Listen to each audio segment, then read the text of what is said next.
It's time for a review of the Xiaomi Redmi Note 4X, and I'm excited to bring it to you. I'll be brief in this review. I've compared this phone to several other phones in my catalog. I've published this phone versus the Moto G5 Plus. Now, while this phone didn't get my final approval as a phone that I would recommend for people in the US over the G5 Plus, I still recommend that you purchase it. Just comparing it to the G5 Plus, the only reason I said that the G5 Plus might be a better choice is because of the LTE bands. There are a lot of T-Mobile customers, and T-Mobile customers want to use a phone. They want to use a lot of these phones, but they can't settle for 3G or HSPA Plus, and I don't blame them. So with AT&T Cricket, I'm getting 4G all around, getting the speeds I need to get. Everything's fast, no spotty coverage, anything, because this phone has the 850 band, which is band 5, I believe it is. And you can get LTE in the US with this phone, 4G. And speeds are great, everything's great. But nonetheless, this phone overall is a great purchase. I would definitely recommend purchasing this phone. And seeing as though it costs less than the Moto G5 Plus, the only thing that holds it back is the carrier coverage. And that's pretty much it. But other than that, the screen is beautiful.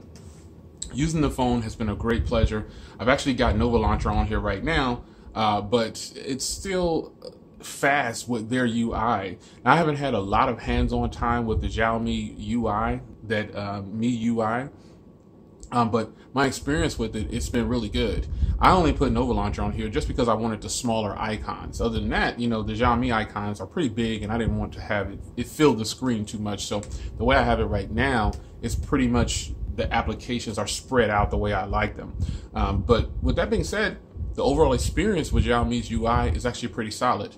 Now, as far as the camera quality goes, taking photos on this phone, it's been pretty decent. It's not the strong suit of this phone. I would say the cameras, definitely not the strong suit, but the phone has so many pros. I think that having a camera that doesn't shoot at 60 frames per second or doesn't shoot 4K shouldn't really be a deal breaker for you. As long as you can just get some good 1080p footage for video, I think you'd be pretty pleased with this. And this phone does do really good with 1080p video.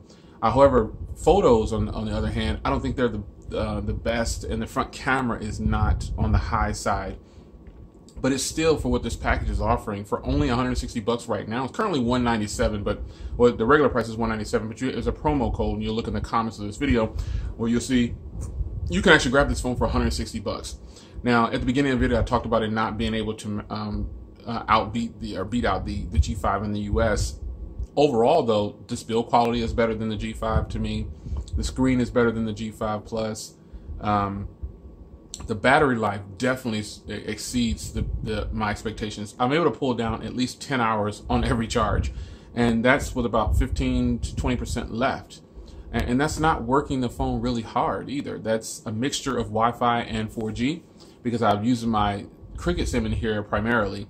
It now has my T-Mobile SIM card in here, and the T-Mobile SIM card pulls down HSPA Plus or 3G in some situations. Now, right now it's on H+, so yeah, it's on H+. It'll probably switch, but I see if I can get you a quick shot of it. So it's on H+, and you know, it's working. It's good. I don't foresee this phone coming to the US officially. The closest you would get to something like this is like the Honor 6X, and I wouldn't recommend the Honor 6X over this. And you probably say, well, Jay, how can you say that you don't have the Honor 6X? I've actually used the Honor 6X, and I decided not to keep it. And I never published any videos on it. You know, I just decided not going to keep this device. But when I got this phone, like I said in another video, the color options, things like this actually mean something to people. The color options, but the way the phone looks, those are important to people. And it's important to me. But just the way this phone looks and feels in the hand is actually really solid. The build quality, I feel like if I drop this, I can drop it a couple of more times and it won't just shatter on the first try.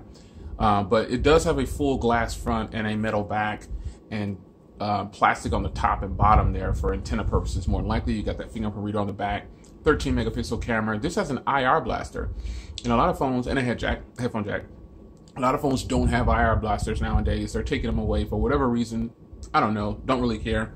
It's not a requirement for me, but this phone does have an IR blaster, and it has a separate application just for the remote. It's called the Mi Remote.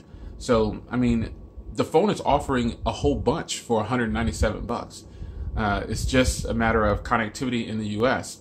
It's going to be limited for T-Mobile customers. AT&T customers and Cricket customers and whoever uses AT&T towers, you should be pretty good with the coverage, depending on your location. At least here, I know I'm getting 4G everywhere. Even when I travel, that band 5 really helps. But the overall software experience, like I said, is good. The cameras are, you know, not the best on the market, but for this price point, totally acceptable. The strong suits of this phone is definitely going to be the battery and the screen and the build quality and the performance overall. The software is really good. The downsides of this phone might be the camera for me. You might say the cameras are fantastic, but when I've got other phones that cost close to it and they really outshine it, yeah, that's where it compares. So I need to compare this next to the Blade V8 Pro possibly, and some of those phones that are also in the 200 range. But I think the Moto G5 is the top competitor for mid-range devices. And if you can't beat the Moto G5 as a complete package, you know, go back to the drawing board basically. But this phone definitely is better than the Moto G5 in a lot of ways. So just a quick hands-on conversation review for you. That's how I feel about this phone. I really like it. I would recommend it to you. Just know that the connectivity for the US is somewhat limited.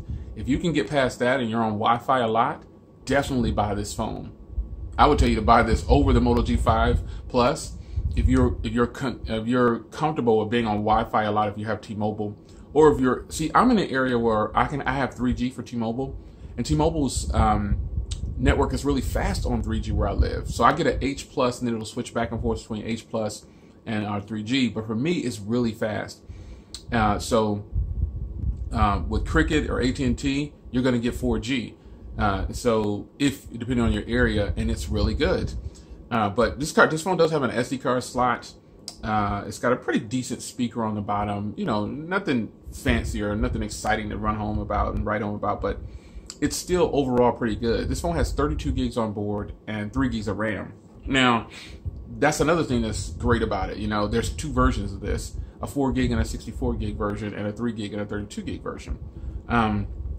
It's a phone that I can easily recommend to people outside of the US, but in the US, I've said it multiple times, just know that buying this, if you're on T-Mobile, you're probably only going to get 3G or H plus, and there you have it. Because T-Mobile customers, people who have T-Mobile have asked me about this, and that's what it is. You're going to get 3G, so if you're in an area where T-Mobile's 3G is great, I say buy it. And especially if you're on Cricket or AT&T, definitely buy this phone. So again, quick hands-on review, nothing fancy about this review, just wanted to talk about it. Some phones, this is what you get. You know, this is just a great phone. The fingerprint reader isn't the fastest, but it still has a fingerprint reader and it's on a metal bag, so I like it.